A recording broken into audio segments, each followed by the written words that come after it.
Hundreds of people are evacuated after Cumbre Vieja volcano erupted in Spain.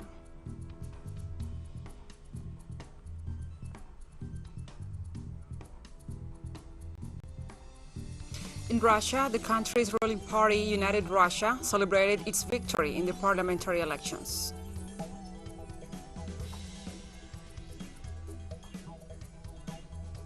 And women are protesting in Afghanistan, calling for the participation of women in public life.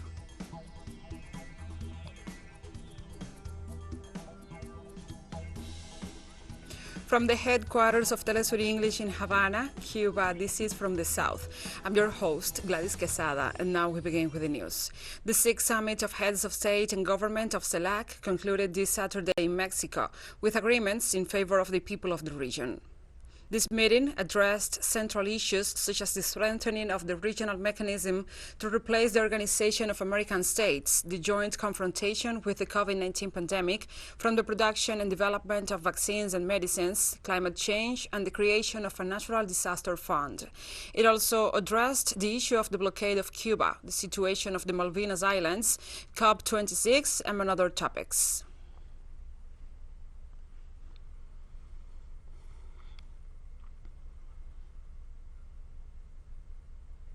Mexican President Andrés Manuel López Obrador urged the strengthening of CELAC bloc to reach a new and vigorous relationship between the peoples of the Americas. He also demanded the replace of blockade policies. It's time to replace the policies of blockades and mistreatment in favor of the option of mutual respect, working together and partnering for the good of the Americas without infringing on our sovereignties. In these days, the CELAC can become the main instrument to consolidate relations between our Latin American and Caribbean countries and achieve the ideal of economic integration with the United States and Canada within a framework of respect for our sovereignties. The president of Peru, Pedro Castillo, said that the consolidation of CELAC is a great Latin American need to fight against poverty, exclusion, and the lack of opportunities among peoples. The CELAC must join efforts so our territories has access to international financing so as to contribute to these goals of development of our economies that have been impacted by the effect of the pandemic. That's why I joined the call on the consolidation of democracy, of food security, the universal access to education,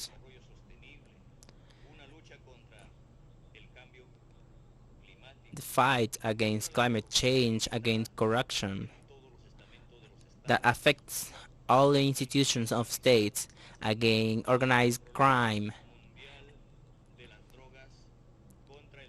against terrorism.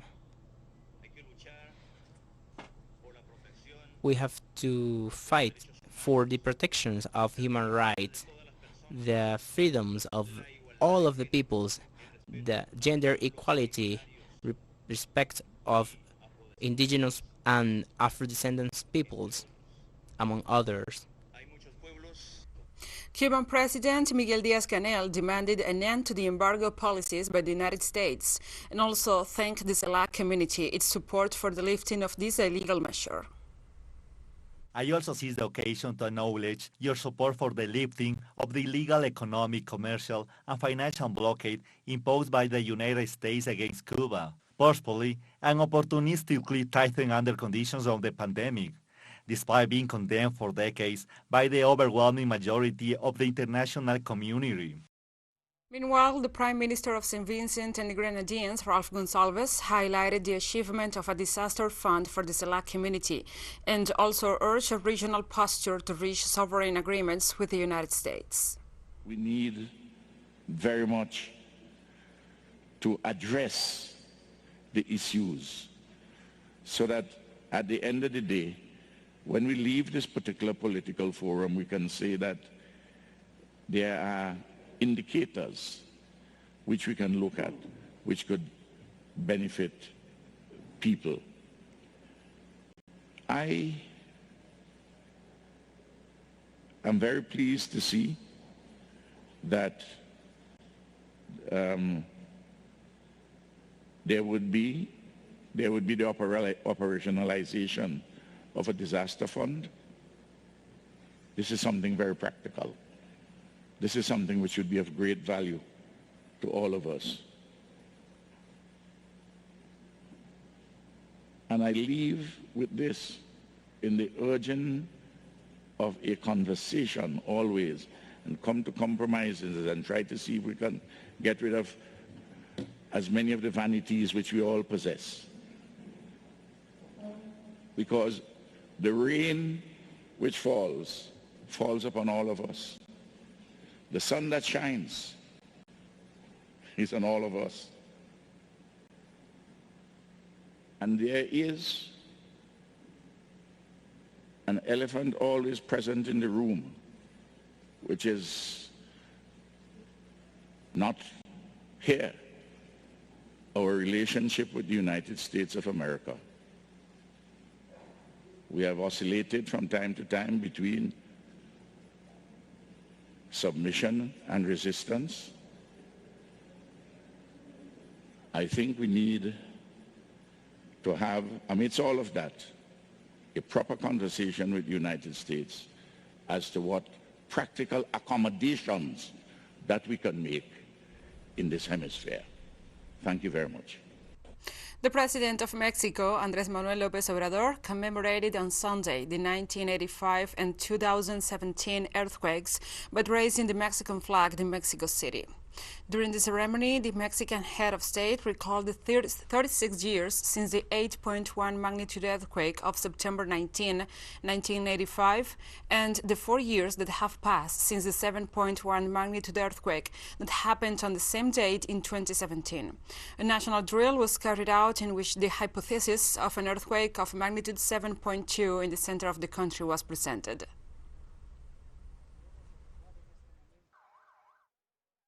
It used to be very common for documents to be placed in a plastic bag or a paper bag. Now we recommend that the documents be in a USB, that they have a password so that they take up less space, that they have a lamp, that they have a whistle so they can communicate, that they have non-perishable food, and above all, that they have a change of clothes, a thermal blanket. I don't know. It sounds like a lot of things, but in reality, they are things that take up little space. But in a moment in which we could be trapped, they will surely save our lives. In Brazil, participatory democracy has suffered a reverse in small cities due to the pandemic by the limitation of gatherings and the lack of internet. So the Workers' Party mayor of Diadema has proposed an alternative to reinforce the civil participation. Our correspondent, Brian Muir, has more details. Last year, the Brazilian Workers' Party increased its number of big city mayors from 3 to 7, but the COVID-19 pandemic has created challenges to its ability to safely deliver democracy-deepening policies based on citizens' councils, assemblies, and programs like participatory budgeting. Some mayors have tried Zoom conferences, but this leaves out millions of Brazilians who don't have internet access. Without popular participation, we can't build policies that really prioritize our neighborhoods and the people who live there. Our starting point has to be dialogue with the people. We understand that this is the only way we can build a broad government that works for everyone in a more and more effective way. In the industrial city of Diadema, population 430,000, the government has moved its public hearings onto the streets. This week, a group of city commissioners set up a microphone in a garage in the working-class Jardim Maria Teresa neighborhood and invited locals to dialogue on a plan to build a park in an area that's suffering from a crime wave. I see that they are planning to build an area for reading circles. But just because you build the space doesn't mean people are going to read. There has to be an educational professional there directing the reading activities. Diadema officials say that if the pandemic continues, they'll work to hold all of next year's neighborhood budget planning meetings in open-air settings like this one. At least we see that they are coming here and listening to us and trying to come up with a solution to some of our problems. Brian Muir, TeleSUR, Diadema. We'll take a short break now. Join us again after this.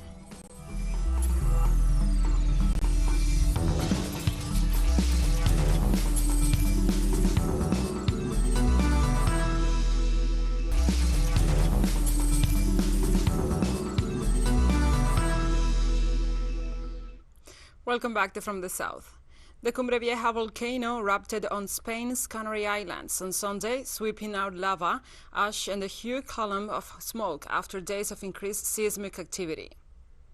50 years ago was the last eruption of Cumbre Vieja in Strondlets, a ridge on the south of La Palma Island, home to around 80,000 people. Rescue personnel have begun evacuating the infirm and some farm animals from nearby villages. 2 hours later, the municipality ordered the evacuation of 4 villages, including El Paso and Los Llanos de Aridane.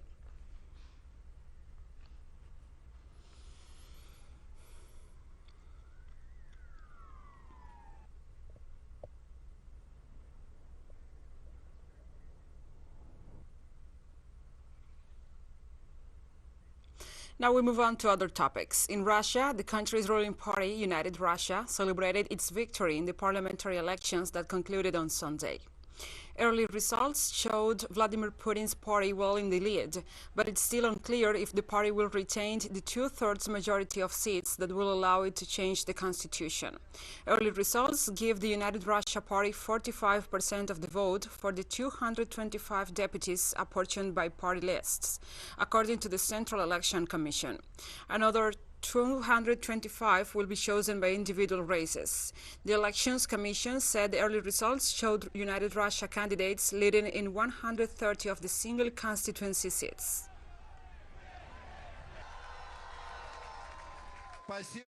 Today, the elections for parliament finish, very important elections that will determine the fate of our city and country. Its development strategy, sovereignty, economics, social protection of citizens. Thank you to all who participated in these elections. In the city of Hong Kong, China, a historic turnout of almost 5,000 voters was registered, a number that represents more than 80% of the more than 4,000 voters called to the polls in the elections for the city's electoral committee. The polls close at 6 p.m. local time. This is the first vote since the entry into force of the electoral reform promoted by the government, in which the number of members of the committee was increased from 1,200 to 1,500. Among the functions of this committee is the power to nominate candidates for the Legislative Council and also to choose up to 40 of its 90 members.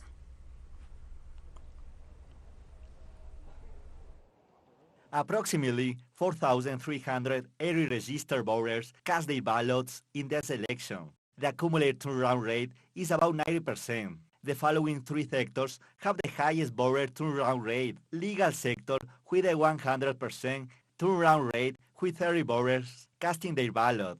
Real estate and construction sector with a 100% turnout rate and 55 voters casting their ballot, as well as technology and innovation sector with a 100% turnout rate with 54 voters casting their ballot.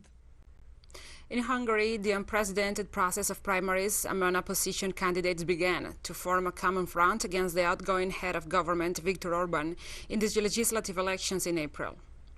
After promising results in the 2019 municipal elections and favorable polls, 6 parties ranging from left-wing to nationalist decided to ally. Despite ideological differences, the slogan seems to be anything but Orban. 41-year-old Peter Jacob, head of the Jobbik, a party with a far-right past, Gergely Karácsony, the liberal and environmentalist mayor of the capital Budapest, and the socialist MEP Clara are now the favorites.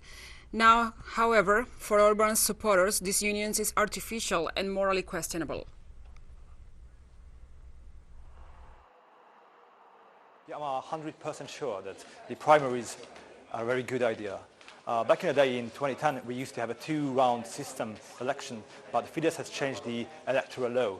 So what we're doing now is basically giving back the people a part of democracy they are really in need of. When we are in a single block, we see that there are large ideological differences between the participants, and I think the clearest and most democratic solution is a primary.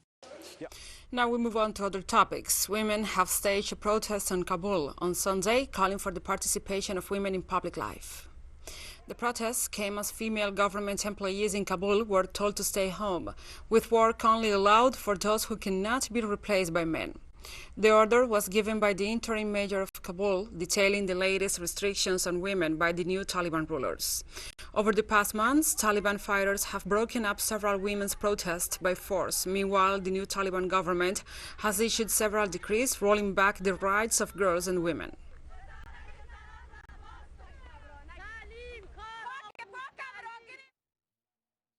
In Islam, women are given more rights. Why are they taking our rights? We need schools for ladies to reopen again. Women should go back to their jobs. All the employees should go back to their jobs and they should start working as they used to. We are not asking for anything else. We need our human rights.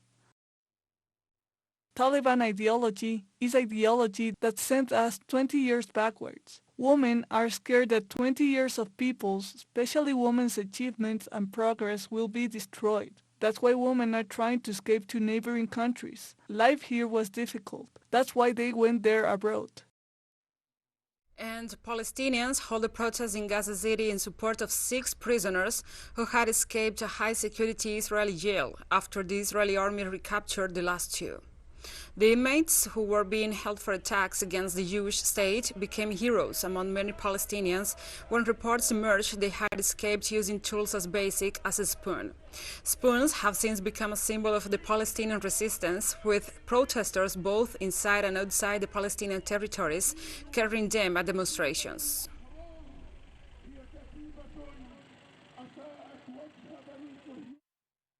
The arrest of the remaining 6 prisoners does not diminish the amount of heroism they made and the great achievement they presented. They also send a prisoner's message to the whole world that there are freedom fighters who are in the prisons of the occupation and suffer from injustice and oppression.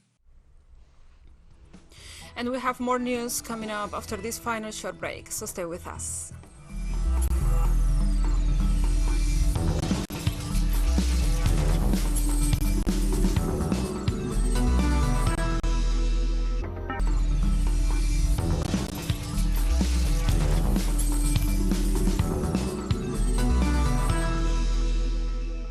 Welcome back to From the South.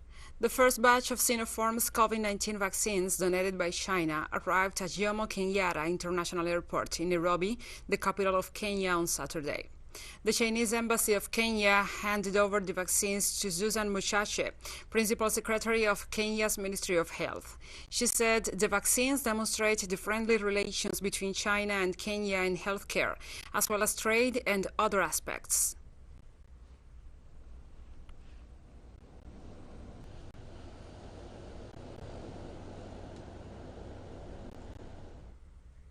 In Australia, an anti-lockdown protest resulted in clashes between citizens and the police and around 200 arrests. In the city of Melbourne, a demonstration against the 6th lockdown since the beginning of the pandemic was intervened by security forces, who used pepper spray to try to disperse at least 700 demonstrators. During the demonstration, 6 police officers were injured. Health authorities said they are considering ways to ease restrictions and reported more than 500 new confirmed cases of COVID-19 this Saturday. Sydney has been confined since the end of June and Melbourne since the end of July.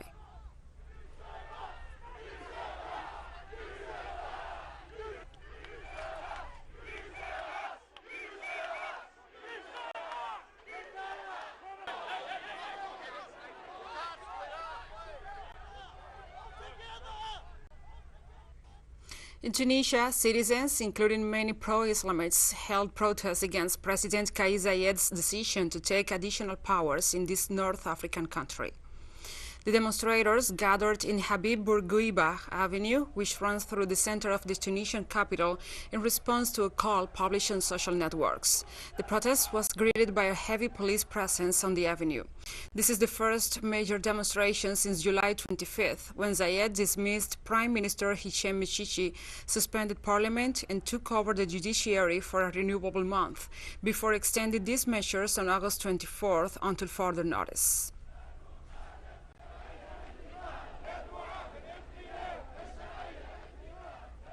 Berliners are to vote on a referendum to force major property companies to sell thousands of flats as a result of high rents. A grassroots petition campaign fueled by anger over surging housing costs submitted over 183,000 valid signatures, more than the total required of around 172 to put the question to a general ballot, the Berlin election supervisor said. Local officials must now set a date for the vote, which is widely expected to be held on September 26, the same day as elections for a new federal parliament and Berlin government. It's going to be difficult. It's going to be really difficult, because housing is getting more and more expensive, and so is the cost of living. Everyone I've spoken to has had their rent increase, some by 20 euros, some by 40. Mine went up by 12, but I doubt they'll be satisfied with that price for long, and if we pay, the rent will soon go up again. And we have come to the end of this news brief. But remember, you can find this and many other stories on our website at telesurenglish.net. And also, if you feel so inclined, please join us on social media. We are on Facebook, Twitter, Instagram, and Telegram. For TeleSUR English, I'm Gladys Quesada. Thank you for watching.